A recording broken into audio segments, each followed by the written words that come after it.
The only time I was happy was when I went to the doctor and saw my baby on the ultrasound screen.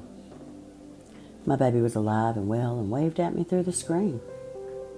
At night, when I was allowed to take a bath, I would take so long that the water would be ice cold by the time I got out. I would just lay there and apologize to my baby, crying and pleading to God for his or her safety. I would sometimes smile at the future I imagined for us. But I began to not be able to see John in our future. I was stuck. I was young and hopeless, and something inside of me was broken. The pain inside was so unbearable that I would just break down and cry. I would catch myself on the floor begging God to come to me. But where was he? I had begged for so long. What was I going to do? What was I missing? God had to be there. He had to help me. I was stuck. I was empty. I was emotionless. At some point, would God love me again? Would he ever make Satan flee from my life? Would he ever save me? I wasn't able to shake the love I had for John, but I also wasn't able to shake the fear. It took everything in me to stay. I had heard of women in this situation before, and I never understood why they would stay. I had already disappointed my family so much, and I knew they would be embarrassed if I divorced John. But I had to do something. Before I ended up being buried by my parents, I didn't want that for them. I could barely sleep at night. I couldn't make sense of one feeling or the other. Once again, I pretended I was okay and dealt with everything in the best way I knew how. But one night, a fight with John got out of hand yet again. I was exhausted from living this way, and I couldn't do it anymore. I let him know that I was done being treated this way, and he seemed to look through me, as though he were gazing out of a window. There was no emotion on his face, and even no evil in his eyes. I actually thought I might be getting through to him for once. We fought for a moment, but he stopped and said, "Okay, I'll change." It shocked me to hear him say that, but I was overjoyed. We decided to go to town and get something to eat. As we headed down a long dirt road, he began to pick up the speed more and more. As he came up to a turn, I screamed, "Stop," which caused him to slam on the brakes suddenly, coming to a complete stop. My body flew into the dashboard, and I only stopped because I went belly first. The piercing pain in my stomach made me freeze and scream in agony. I sat there knowing something was terribly wrong, and just as I should have expected, he slapped me in the face. Then he grabbed me by my hair and put my face up to his, telling me how stupid I was. He asked if I really thought I could get away with speaking to him the way that I had. He finally let me go, turned around, and went back home. I didn't give in this time. I told him exactly what I thought of him, how little of a man he was, but that only made it worse.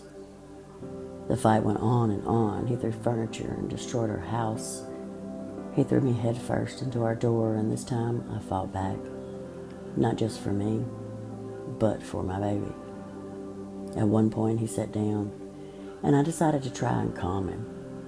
As I got closer to him, he grabbed me and threw me to the ground.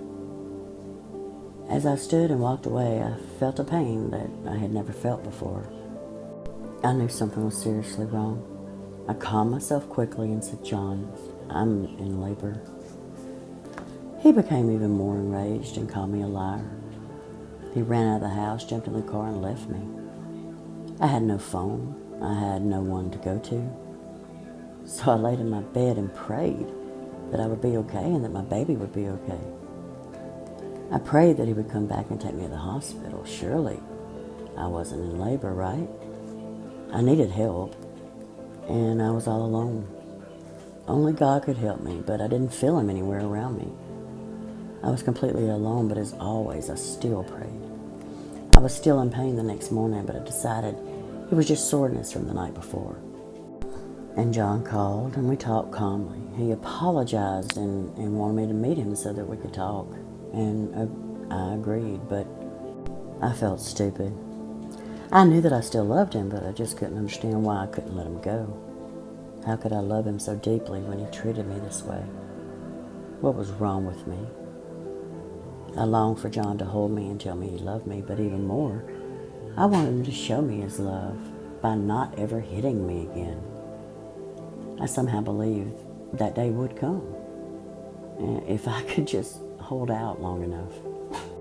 Maybe God would make him feel different and come into his heart and give me back the man that I had married. I still had faith that there was good inside of him. I just couldn't feel it anymore. On my way to meet John, I stopped at a gas station to use the restroom. I still felt a severe cramping pain, mainly in my back.